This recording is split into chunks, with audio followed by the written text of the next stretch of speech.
Block, what's going on? It is just before 5 o'clock Eastern in the evening on Thursday, September 19th. Welcome inside the channel. I'm Bobby Trosset. As always, this is where I bring you Baltimore sports and beyond, and tonight's live stream is brought to you by BetUS. Lots to discuss here, and before we get into what Chris Long had to say, he's the former NFL player that I'm referring to in the headline here, both on YouTube and Twitter as we simulcast this conversation about the perfect blueprint that he outlined that I feel like kind of says what the Ravens have to change if they want to turn this thing around offensively speaking. They've got a bunch of different phases to work on. Really, all three phases need improvement going into this weekend in Dallas. But there's one in particular that I thought Chris did a good job of shedding some perspective on what the Ravens got to do up front. But before we get to that, being that the injury report for Thursday was just released prior to coming on the show, I wanted to share that with you before we get into things. And so, as you see, not one DNP aside from Salah Amuvai Laulu, the second-year tackle, who is a reserve player. He's dealing with something personal. So he was the only DNP today. Jalen Armour-Davis back from his personal obligation and was a full participant on Thursday. Adisa Isaac has been a full participant back-to-back days. Ronnie and Kyle Van Noy, the two vets on each side of the ball, were both full participants. Nate Wiggins was upgraded to limited, so hopefully out of concussion protocol at this point. And who else? David Ajabo popped up. He is a new name on this list with a quad. He was limited. Deontay Hardy was limited as he was on Wednesday. And Kyle Hamilton upgraded from a DNP on Wednesday to a limited on Thursday, and that's probably a win for the Ravens. You get the sense that he's gutting through something, trying his damn best to get through whatever it is that he's dealing with. Well, it says right there the designation is a back, but hopefully good news for Kyle's status ahead of Sunday in Dallas. So that's the list. I don't think there's really anything to be overly concerned about. We'll have to see how David projects over the next day or so leading into the weekend, David Ajabo. And then from the Dallas side of things, CD Lamb, as you see, with an ankle, was limited, as was Trayvon Diggs, the corner, with a foot. Both of those guys, according to head coach Mike McCarthy, not believed to be anything serious. And they got a bunch of guys on here that are dealing with minor things that, well, really only Mazzie Smith, the defensive tackle. He's been a DNP all week, so potentially trending towards not playing with a back, which is important because the defensive tackle's been, I should say the defensive line has been torched in recent weeks, especially when they played, the Saints let up 190 yards on the ground. Tough run defense. We'll get into those statistics in the coming days as we get ready for this week 3 matchup in Dallas.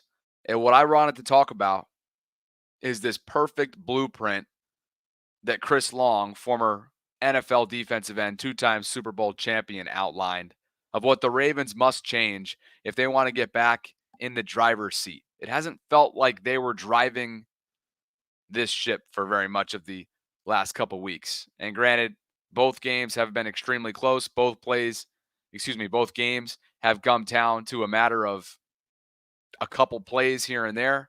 But the bottom line is it hasn't been good enough, and the Ravens sit at 0-2 with a brutal stretch upcoming over the next 3 weeks. Chris Long referred to, quote, the great American compromise as something that perhaps both Lamar and King Henry can use. Of course, Todd Monken's got to use it first and foremost.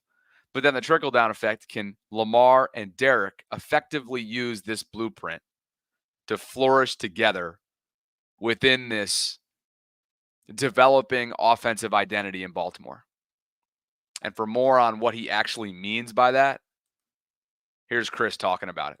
Does not love running out of the gun. Lamar Jackson likes to operate out of the gun. So anytime you want to run Derrick Henry, and so far this year has been 7 yards a pop. So if you include the pistol, which is basically the same alignment, pistol is quarterback in the gun. It's like a short gun with, I guess that's why they call it the pistol. It's a shorter gun with Lamar right behind, the center, but he's snapping it to him. You guys know what I'm talking about, but some people are like, slow down. What's the pistol? You got a back right behind you in the home. Like the point is Derrick Henry's a big truck, and I like my big trucks coming downhill. They're more dangerous that way, rolling down a hill. And so for him to gather the momentum that it takes to get that thing moving, it's nice to have him at the home. Well, Lamar threw for 230 yards a game last year. I think 15 of those yards a game or so were under center. So the pass game is not what it is when he's under center. So if you give Derrick what he wants, Lamar doesn't have what he wants, and vice versa.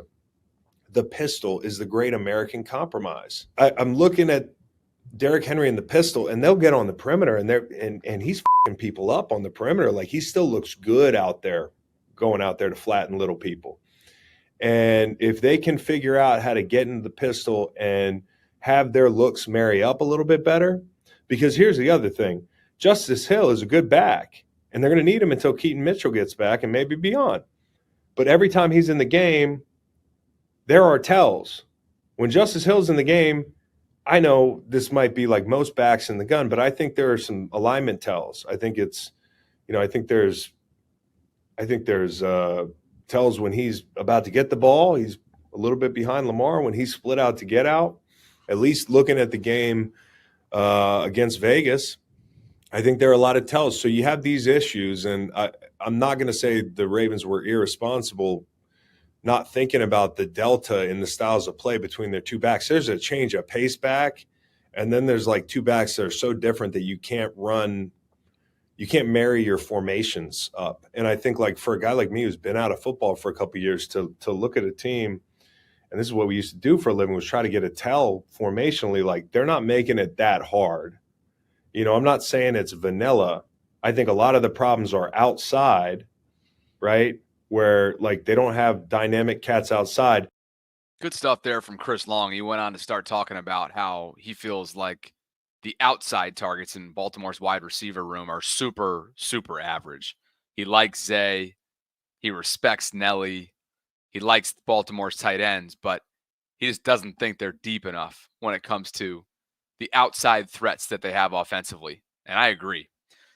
And that's with all due respect to Zay and everybody else on the roster. It just doesn't scare you. And so you heard him touch on a number of things there, including the predictability elements, tells, right? As a defensive end, really as any defensive player, you're looking for tells, whether it be alignment, whether it be body language, whether it be verbal communication, anything that you can possibly pick up on from your film study in the days that led up to the game. That's part of your job as a defensive player. And what I think he did a really good job of kind of explaining there is this happy medium, right? This middle ground that perhaps can be found between Lamar Jackson and Derrick Henry in the pistol. And it's up to Todd Monken to really kind of implement that in a way that's effective, efficient, and productive. But I like the way in which he describes that. And it's an ongoing task for Todd and every single staff member to create and discover what this offensive identity is going to be. It's the first year playing together, obviously, Lamar and Derrick, and both of their strengths, yes, they complement one another. But at the same time, we've seen through a couple weeks, it's difficult to consistently get high-powered offense from this unit. And so Todd Monken himself was asked about the offensive identity earlier today, and it was caught on camera by Jamison Hensley of ESPN.com. Listen to this. I mean, let's just say it like it is. I mean, it's when you execute at a high level, you move the football and score points. There isn't criticism. I mean, when you don't, that's part of what we do. If you don't want that, then you don't take this job. That's part of what we do. When we have success, then it's good. I mean, I get that, okay? What do we want our identity to be? A team that executes at a high level, doesn't shoot itself in the foot with penalties and execution. I mean, that's the way it is. Our guys will play physical. Our guys come to play every week. We got to do a great job as coaches of putting our players in the best position to be successful, and then going on the field and executing at a high level. That has to do with us, nothing to do with the opponent of How do we do it better than they do it in terms of execution, right? Penalties, getting behind the sticks, doing those things. And that's what you want your identity to be, irrespective of what personnel's out there. Hey, we want to be able to run it when we need to run it, throw it when we need to throw it, okay? And we have the capability of doing that. But right now, I shouldn't say that. Where we're headed is to find that, and we've had a couple of great days. That's our job to do it, move forward. And we're certainly more than capable of it because we've seen it. Now we just got to put it all together because, like I said, I mean, it's we're moving the football. I mean, we have opportunities out there, but we have to collectively execute at a high level. I'll react to that in just a second, but before I do, this episode is brought to you by my friends at BetUS, and this football season, they are offering you a 150% sign-up bonus on your first 3 deposits, and all you have to do is use the promo code YouTube150. That is YouTube150. You can start playing today. It is ripe and smack dab in the middle of football season, and I wanted to give you a quick look at what it's like navigating the site. And we'll take a look at this Cowboys-Ravens game from Vegas's eyes, because it was a pick'em game yesterday, and it's moving a little bit here in favor of the Ravens. They are 1-point road favorites. The over-under is set for 48, and you can see all the different game props that they have available to you here at betus.com. Let's take a look, because I think there's a decent chance this is going to be a high-scoring game, and I thought I saw one. That seems a little bit risky the way the Ravens offense has been functioning or not functioning, but any team to score 40-plus points. And in favor, do I want to do this? Let's just see what $30 would win me. 30 would win me 183. I feel like there's a decent chance that this is going to, I don't know. It just feels like I'm submitting that, and we'll see. But right now, betus.com is how you get started today. And they've got everything you got going on there.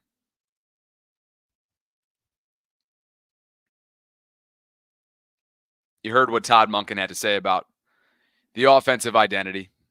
It's one that is in the works and really starts and ends with what they have up front. Well, what they haven't had through 2 weeks up front, we all know what that is. Stability, consistency, cohesion. It hasn't been a good fit, particularly on the right-hand side of the offensive line. We all know that. And how about this? Ryan Mink was crunching some numbers according to Next Gen Stats, and he tweeted out that the Ravens aligned at least 2 extra blockers on the right side of the formation on half of their third and medium long plays in week 2, with another 3 plays having extra help on the left. In week 1, they did this on just 2 plays each for the right and left sides of their formation.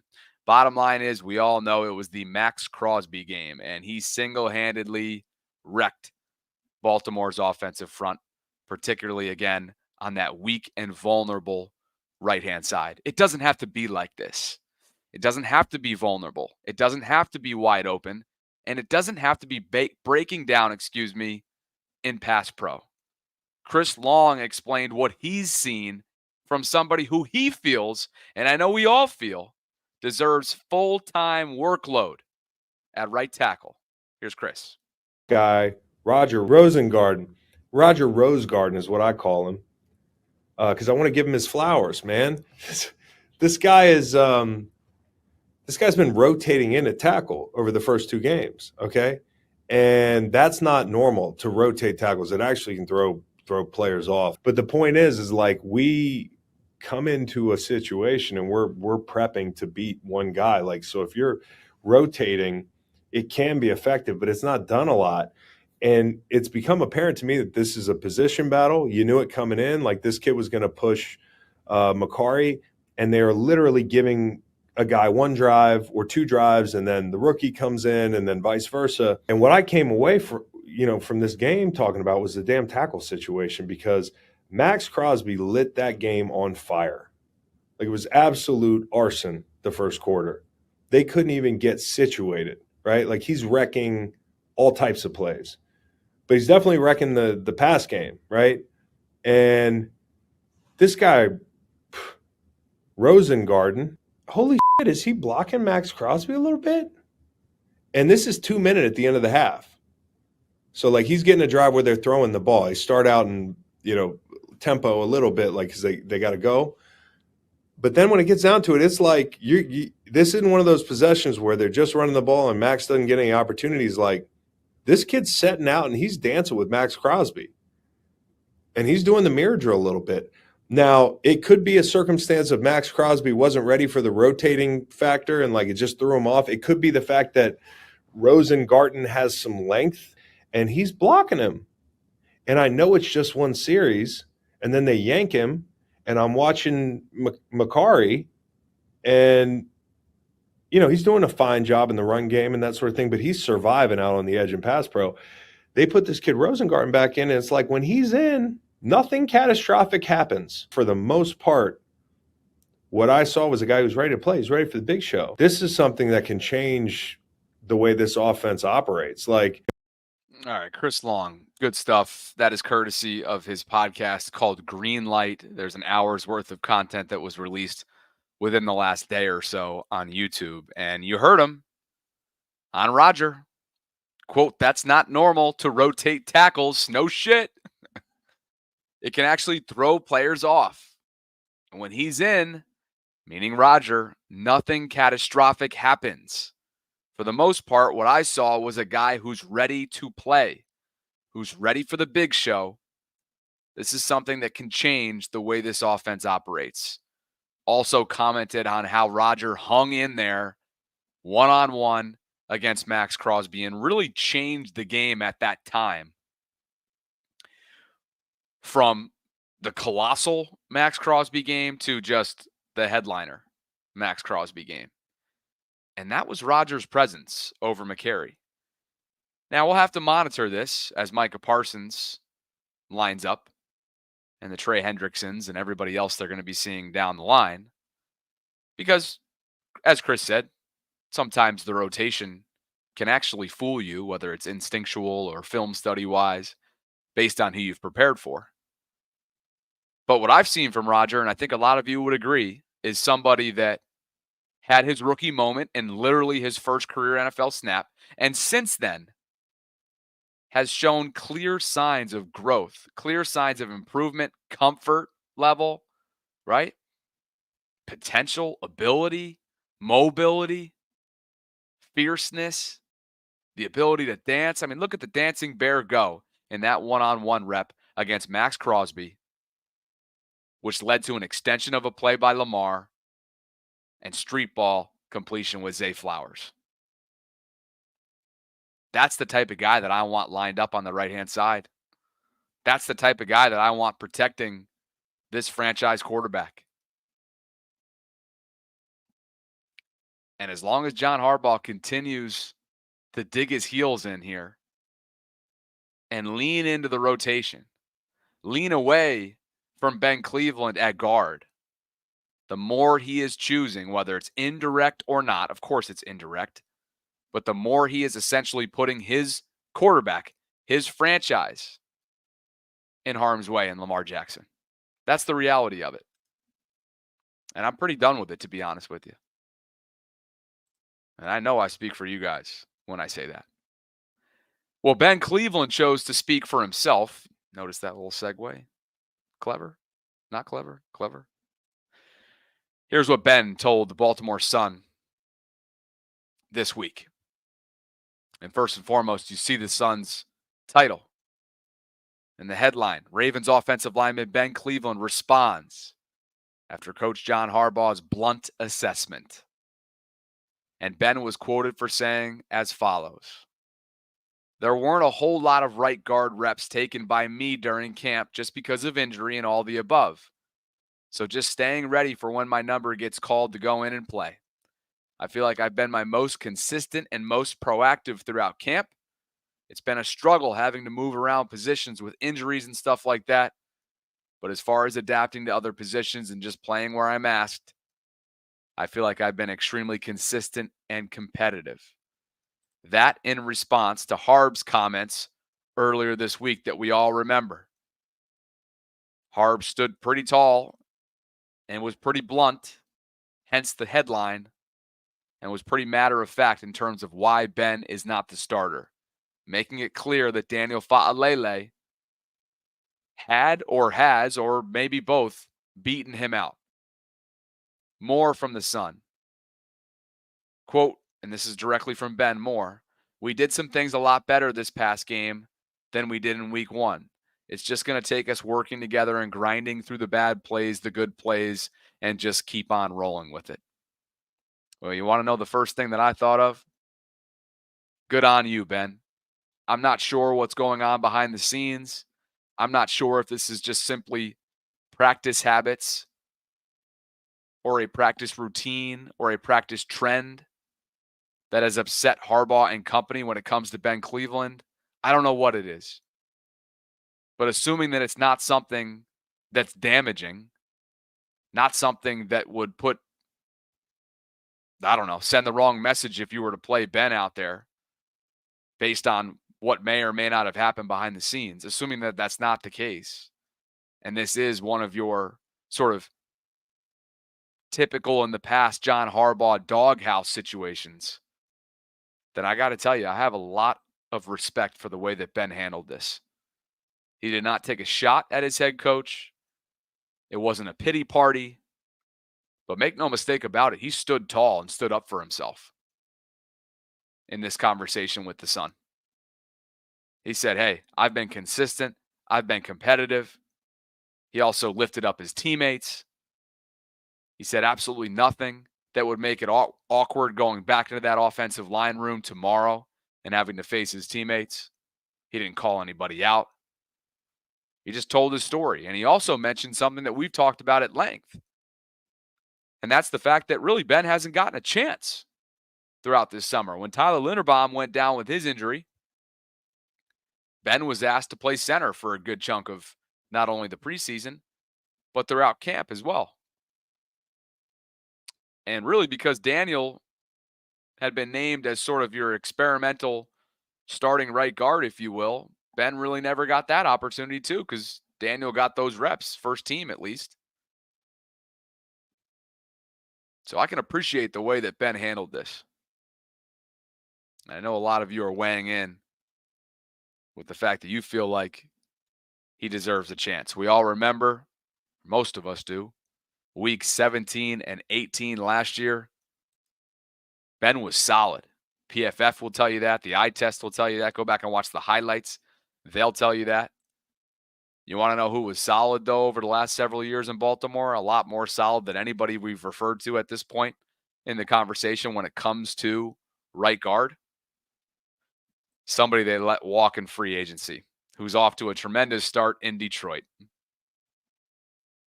And that is old, reliable Kevin Zeitler. Among guards in week 2, he ranks 6th overall in PFF grade with a 78.8. And that was 58 pass blocking snaps and just 1 pressure allowed of Jared Goff. He was the only guard with a 70-plus grade in both pass blocking and run blocking in week 2. And not to upset you, but when you play the what-if game, you'll realize that it would not have taken very much at all to keep Kevin Zeitler around.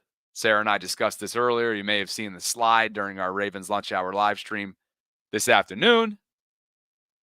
But this is what he signed for. 1 year, $6 million in Detroit. I know they made a decision collectively as an organization to wholeheartedly rebuild, retool, and lean into the youth that they were kind of restarting their offensive line with. But it's just a tough sell. And when our worst concerns and our worst nightmares have come true here in the beginning of the season, after we discussed it all offseason long, it's hard to really feel like you can give the front office and the coaching staff a pass, whoever was involved in that decision, a pass through 2 weeks. You hope that they can get a pass here in the coming weeks if things can start to kind of go in the right direction. But the bottom line is, you keep Kevin Zeitler around and you pay him that $6 million figure for 1 year. I think you probably got a darn good chance of being 2-0 at this point through 2 weeks, given how much of an issue it has been at right guard. I'm going to open up the guest lines here shortly. If you'd like to call in, would love for you to do so. And as always, we've got 300 plus of you in here. So if you'd like the video, if you're watching on YouTube, subscribe to the channel if you haven't already done so, and hit that notification bell so that you can be notified of when we're dropping our live content, both on the vault and here. I would appreciate it. Guest lines are rolling. Michael says our team misses Ozzie Newsome's decision-making at GM. He is still involved in the front office, but not nearly as much as he once was. Yamil says we are actively shutting our Super Bowl window. Romy says, Bobby, aren't you supposed to be on a date in a little bit? Yeah, 7 o'clock. 7 o'clock, Romy. Don't you worry. Fidelity says that Lamar peaked in 2019. Hate to break the news, people. Fidelity, I hate to break the news to you, but you must have not watched one game last year in the regular season or in the divisional round. Now, did you? Come on, Fidelity. Come on back down to earth. I know you can do it. You're too busy figuring out troll comments and whatnot and how you can rile people up, which you're good at doing. Lance, try Linderbaum at guard and Cleveland at center if John wants to do experiments instead of push for a Super Bowl. What about this? I've been saying it all week. Ronnie at left tackle, Voorhees at left guard, Lindy at center, McCary at right guard, and Rosengarten at right tackle. That's a fair compromise if he really is finished with Ben. McCary's played every single position. I'm not saying he is a Pro Bowl right guard by any stretch, but you paid him a few years ago to really be a swing tackle for you. But you also paid him to showcase his versatility, which we all know that he has. That seems fair to me. Boris says you have to be good in practice. Gameplay doesn't matter no matter how good, says God. Ian says exactly, Bobby. So how can Harb sit there and say Fa'alele beat him to the job when Ben hardly got any right guard snaps? Just barefaced lies from Harbs. Unless there's something behind the scenes that we are not privy to, it is really hard to try and fully embrace and understand what John Harbaugh is doing here.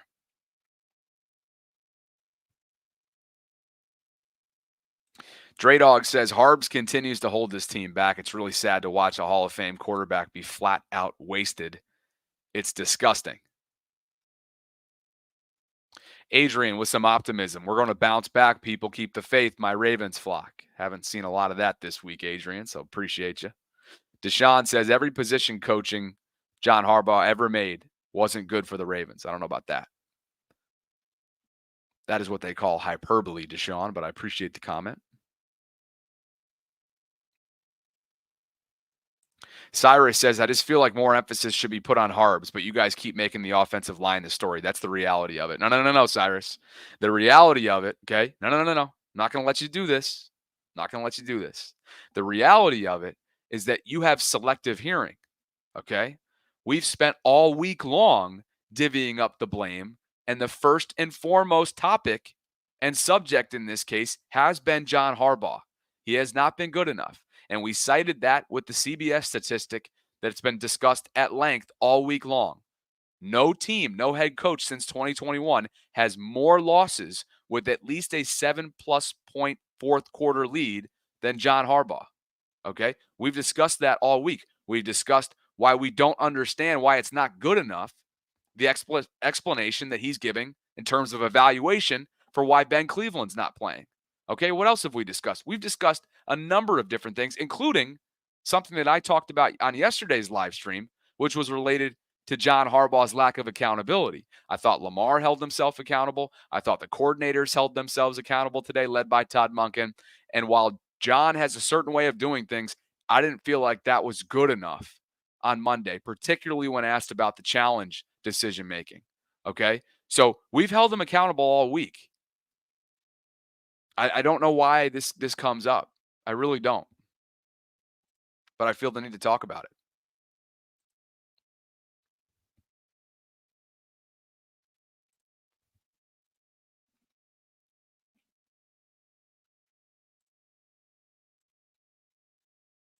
Towers wanted some of that, didn't he? Let's see what Evan wants.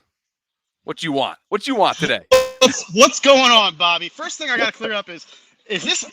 People were calling me a fucking neckboard. Sorry for the cursing, but someone called me a neckbeard last time, and I got to clear that up. There is no beard on this neck. All right, so that's for starters. Anyway, Let's talk about the receivers because I'm so confused as to what the game plan or mission was going into the season because the entire preseason, all we heard about was Bateman's going to be a breakout. I'm bullish on Bateman, this and that, which I'm not opposed to that, and I still think there's a chance for it, but it just doesn't seem like he's been worked into the game plan whatsoever. When you look at the targets that Zave's getting versus Bateman, it's just like, why aren't they spreading the ball out? It just doesn't seem like the team has a true number one wide receiver at this point. And again, this goes back to the identity issues where it's like, what was not the game plan for the week to week, but what was the game plan for the season? And it seems like they're just making it up on the fly. Yeah. It's outside Zay Flowers. I kind of alluded to this earlier on in the live stream.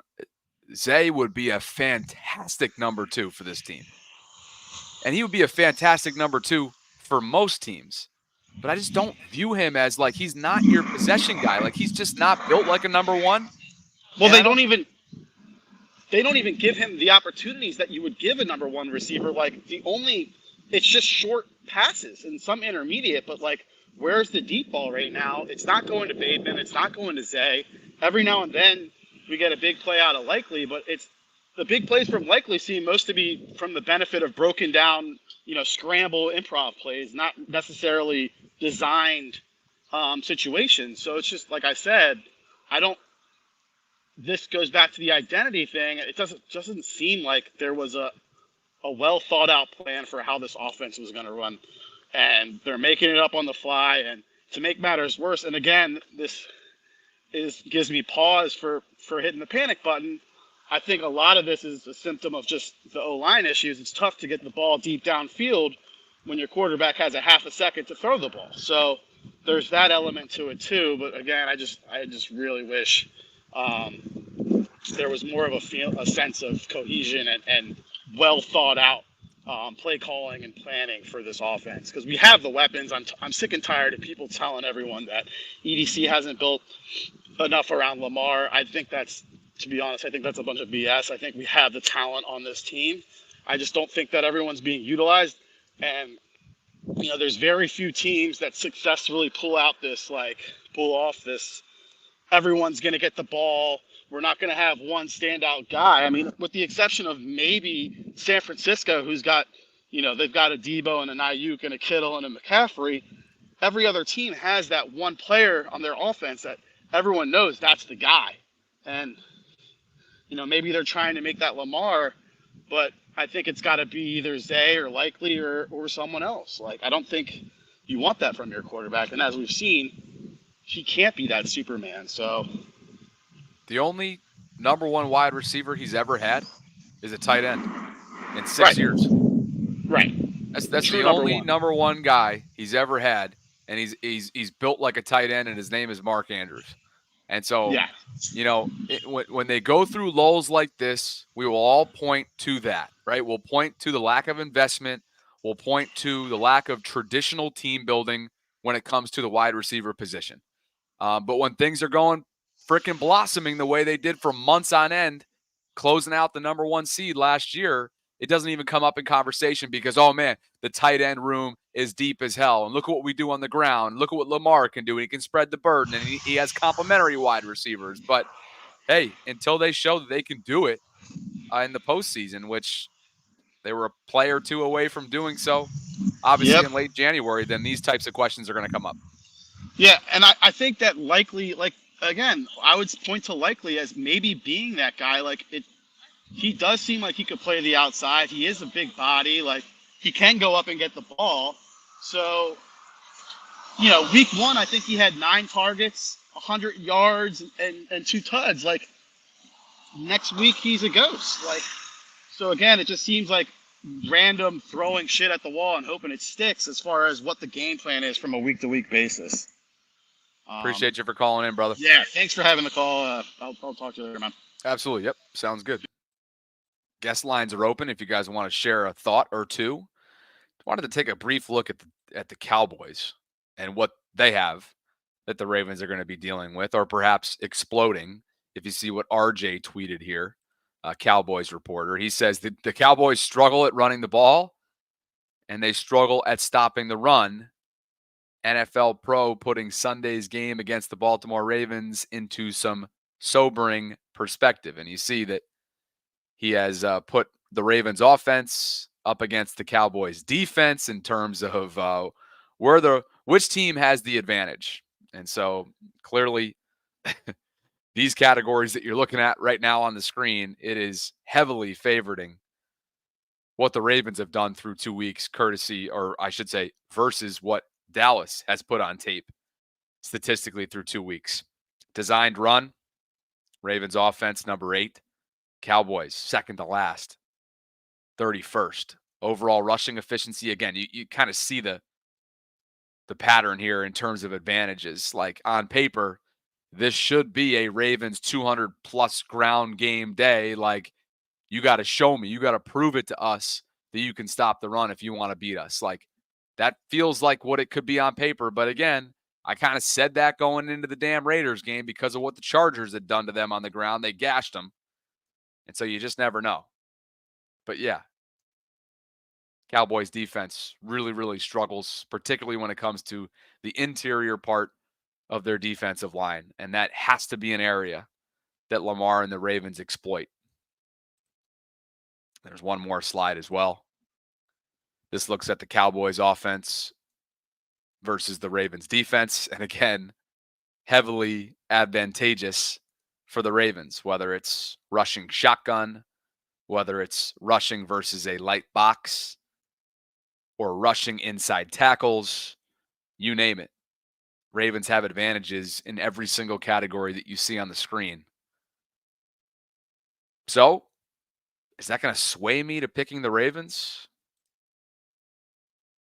to avoid an 0-3 start, 0-3 start? I don't know. You have to stick around and find out on Friday. Ravens lunch hour live stream. I'll give some thought to that. Let me know what your predictions are in the live chat. Dallas and Baltimore, of course, squaring off. And a reminder that I've got, let me see if I can pull up a graphic for you guys, because this is going to be a fun event coming up on Sunday at Michael's Cafe in Timonium, Maryland. I'll do an extended pregame show for you, an in-person opportunity for you, 1 to 3:30 because it's a 4:25 kick. And this is the Primary Residential Mortgage pregame tailgate. Really looking forward to this upcoming Sunday, leading into Dallas and Baltimore. It's a 4:25 start. And, of course, this is a Fox broadcast, so we're going to have a chance to listen to Tom Brady, maybe for the first time for some of you. I've already listened to at least a quarter of his in week 1. But I hope to see you guys. This is free to attend, and you can visit the link that I have included in the show notes below if you'd like to attend. It means a lot. And I'll also send the link into the live chat right here if you guys want to RSVP as we speak. By the way, we've got over 150 of you joining me right now and just 53 likes. So it would mean a lot if you could like the video. Helps out from a discoverability standpoint. So appreciate you guys.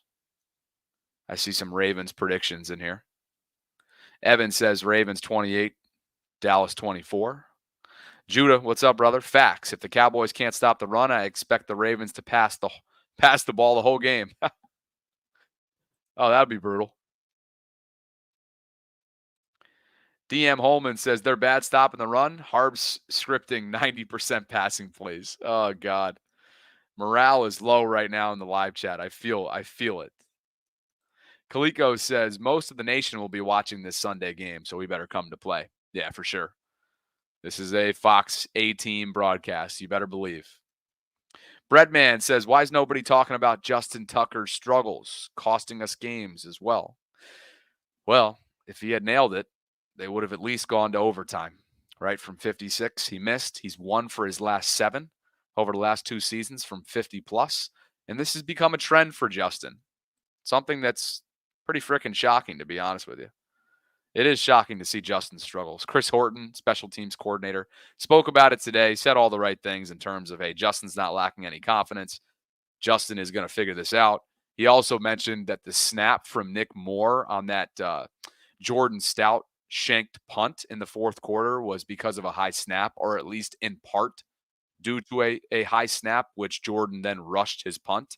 No excuse, but he did say that during the special teams press conference earlier today. As far as Justin, you hope that it's just a slump, right? He's getting older. He's been in the league for over a decade. We know that.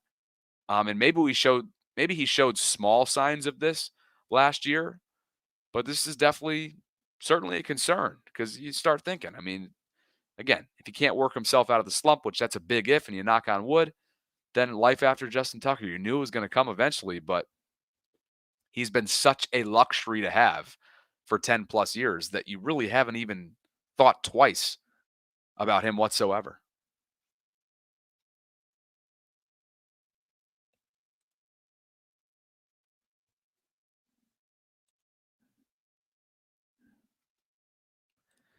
Well, just in case you guys weren't on during the earlier part of the live stream, right off the top, the injury report came out right before I came on, and that's what I started with. But just so you know, here's a look at the list.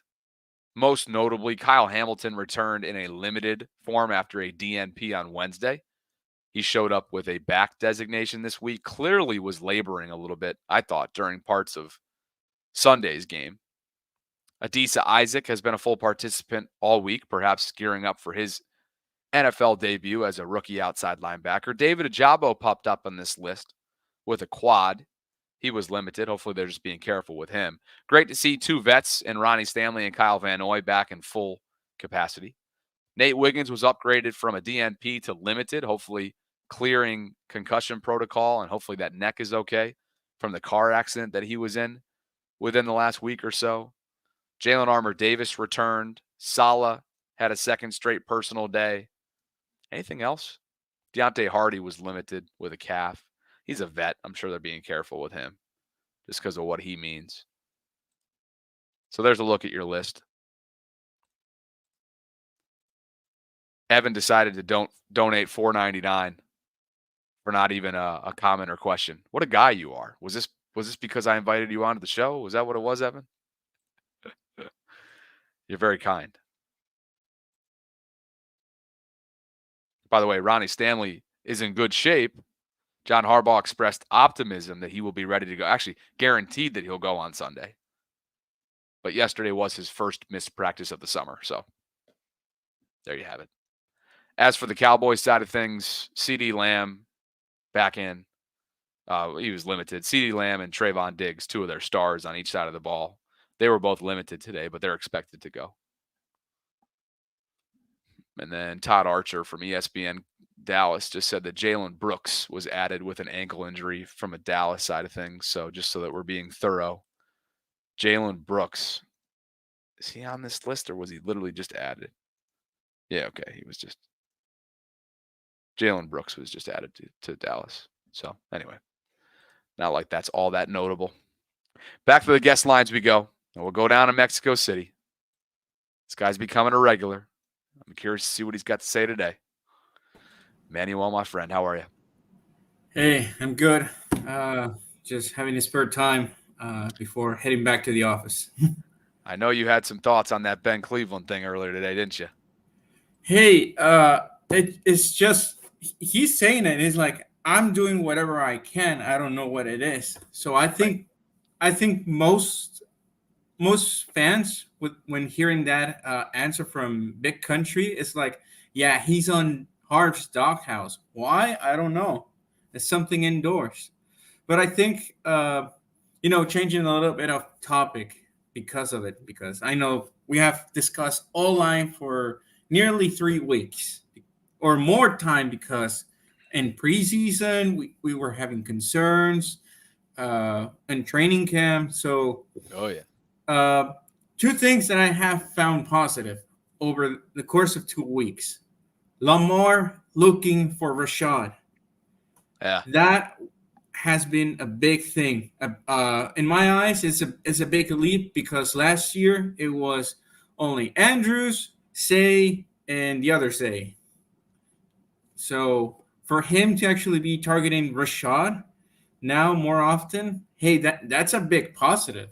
I Sure. mean, that's the big catch on KC. The other one in the sense of way of against the Raiders. So that's one that it's an improvement. And I think the other positive that I think it's been overshadowed because of the loss of Jadavian Odafe stepping up in a way, even though against the Raiders he didn't have a sack, but I saw a lot of pressures from Justin, but more so David Ojabo. Those three are coming into his own, and Travis Jones, man, I wish he could just shave just 10 pounds because I know he's heavy. He's a But big boy. I know, but 10 pounds less because there's some plays that he goes in. It's just more so when he goes in, he goes like with all of his body mass, and he doesn't have that lightness to shift quickly towards the run when it escapes his grasp because he's there. It's like Sure. he's getting there, but if the running back is more agile, it's like so just that nitpick. But overall, that concern that was the pass rush because no Jadavian, no pass rush doctor coach. So yeah, those are two positives, and I expect those two positives to actually keep growing. Well, you mentioned the outside linebacker position with Adafe, and look at the glow up he's had so far this year. First and foremost, he's coming off his first multi-sack game.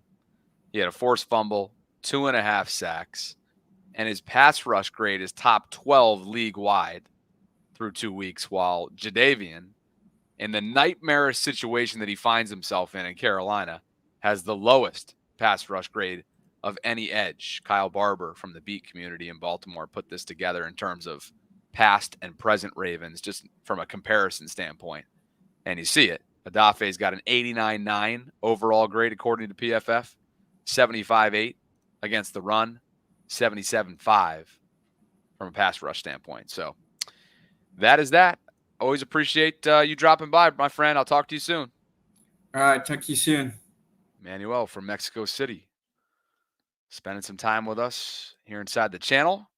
And you see the rest of these guys up there as well. It has been upgrades in just about every single positional category here.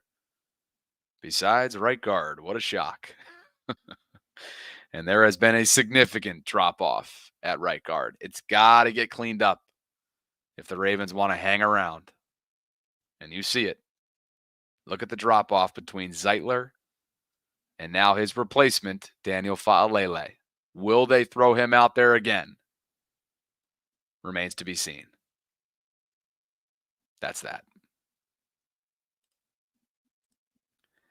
Let me make sure I give some love to this episode's patrons who support me through Patreon, and I appreciate them. And if you guys want to join the Bobby Baltimore Patreon community, you can do so by clicking on the link that I have included in the show notes below. But Greg Chappell and Ross Tromans, thank you both for believing in what I'm building. I appreciate the support and the investment that you make in me and my channel every single month. This is your monthly shout out. Thank you both. Anything else before we jump, guys? 50 minutes in. I got a date in a little over an hour in Ellicott City. Let's see what that brings. I know you guys want the full recap tomorrow. We'll see. Listen, look at Cyrus. I got after him earlier, and he's still asking all of you to like the video. That's class right there. That's class. Very classy of you, Cyrus. I appreciate you. Monica, great to hear from you. Glad you're a fan of the Vault. We'll be back tomorrow, hopefully with Tom Rinaldi. I'm trying to get Tom Rinaldi on the show. He's going to be one of the 2 sideline reporters for Fox on Sunday in Dallas, Aaron Andrews being the other. So hopefully that comes to fruition.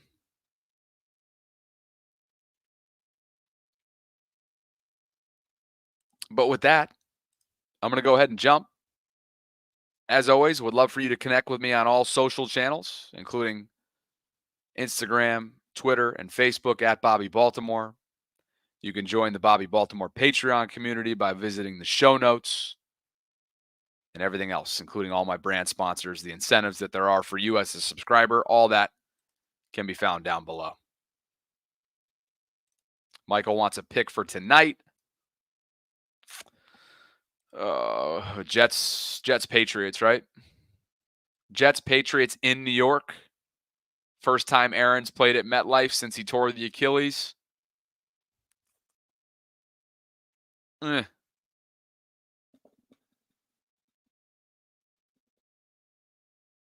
27-24 Jets. 27-24 Jets. Should be a sloppy one. I can't wait to watch A-Rod. We're going to be watching. Let's just hope he stays healthy because we know the Jets are going to be thrown onto prime time as much as they possibly can by the league, which made it so difficult about last night or last year when he went down.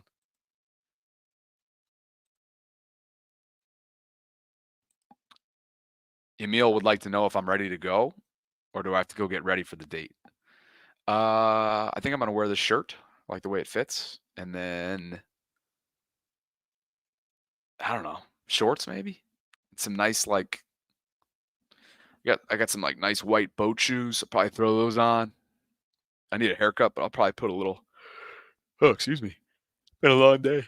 I'll probably throw some gel in the hair. A little bit of mouthwash. You never know what comes tonight. But yeah, it should be fun. You never know. My loud mouth will probably start talking about it and give you the full recap during our lunch hour tomorrow. But we'll see. Pretty casual, I'd say, Manuel. I'd say pretty casual. Sort of like a tavern type place. Probably get a bottle of wine or something. See what happens. All right, people. You guys are hilarious. You're trying to get as much information out of me as possible, and I am obliging. Thanks to BetUS for sponsoring this episode. If you haven't already done so, please like that video, subscribe to the channel, and tell a friend, family member, coworker, you name it, about what we're building, not just here inside the Bobby Baltimore channel, but inside the vault as well. All right, I'll catch up with you guys on Friday. That's tomorrow for a Ravens lunch hour live stream at 12 noon Eastern. Until then,